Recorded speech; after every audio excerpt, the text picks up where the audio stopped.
आज जब भारत विजय दिवस मना रहा है और बांग्लादेश अपनी आज़ादी का जश्न मना रहा है, तो हमें ये जानने की भी ज़रूरत है कि आखिर वो कौन सी घटनाएं थी जिन्होंने आज़ादी की आग को भड़का कर रख दिया था। 16 दिसंबर 1971 को पाकिस्तानी सेना ने अपने सैन्य तानाशाह याह खान के साथ पूर्वी पाकिस्तान में आत्मसमर्पण किया था। इसके साथ ही एक नए देश का उदय बांग्लादेश के रूप में हुआ था। भारत यदि इस संघर्ष में अपनी अहम भूमिका नहीं निभाता तो बांग्लादेश कभी आज़ादी का सूरज नहीं देख पाता।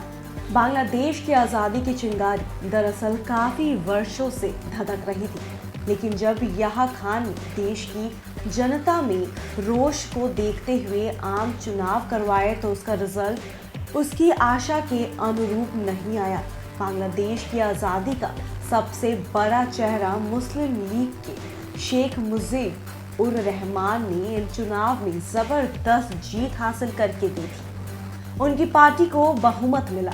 इसके बावजूद याह खान ने मुजीब उर रहमान को पीएम नहीं बनने दिया और जेल की सलाखों के पीछे डाल दिया।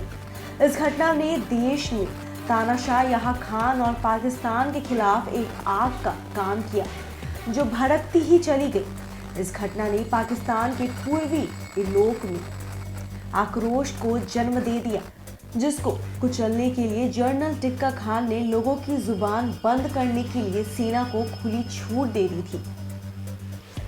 इसके बाद लोगों को मारा गया, जेल में ठूस कर उन्हें यातनाएं दी गई। बांग्लादेश में दिन बदलने के साथ पाकिस्तान के लोगों पर जुल्म भी बढ़ते चले गए और लाशों की ढेर बढ़ती गई।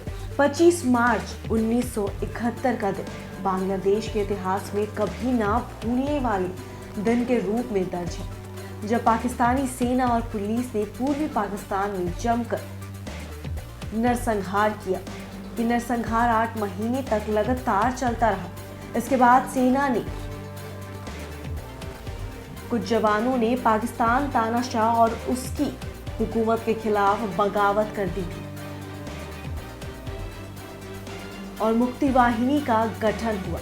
14 दिसंबर 1971 को पाकिस्तानी सेना और उसके समर्थकों ने 1000 से अधिक बंगाली बुद्धिजीवों को मौत के घाट उतार दिया था। मुक्ति वाहिनी को भारत का साथ मिला और तत्कालीन प्रधानमंत्री इंदिरा गांधी ने बांग्लादेश को आज़ाद कराने के लिए अपनी फौज को बांग्लादेश में भेज दिया। 1971 में हुई भारत पाकिस्तान के बीच की जंग को मंजर इतिहास के पन्नों में दर्ज है। कुछ ही दिन की लड़ाई में पाकिस्तान की हेकड़ी खत्म हो गई और तानाशाह नियाजी के साथ 93,000 से अधिक पाकिस्तानी सैनिकों ने भारतीय जनरल जगजीत सिंह के सामने आत्मसमर्पण कर दिया। 16 दिसंबर 1971 को बांग्लादेश का जन्म हुआ और अवामी लीग के नेता शेख मुजीब बांग्लादेश के पहले राष्ट्रपति और प्रधानमंत्री बने। बांग्लादेश की आज़ादी की लड़ाई में 30 लाख लोग पाकिस्तानी सेना की बर्बरता का शिकार हुए। पाकिस्तानी सेना ने मासूमों तक को नहीं छोड़ा। भारत का बहुत बड़ा हाथ रहा बांग्लादेश को बांग्लादेश बनाने में, यानी कि बांग्लादेश के लोगों को आज़ादी दिलाने में।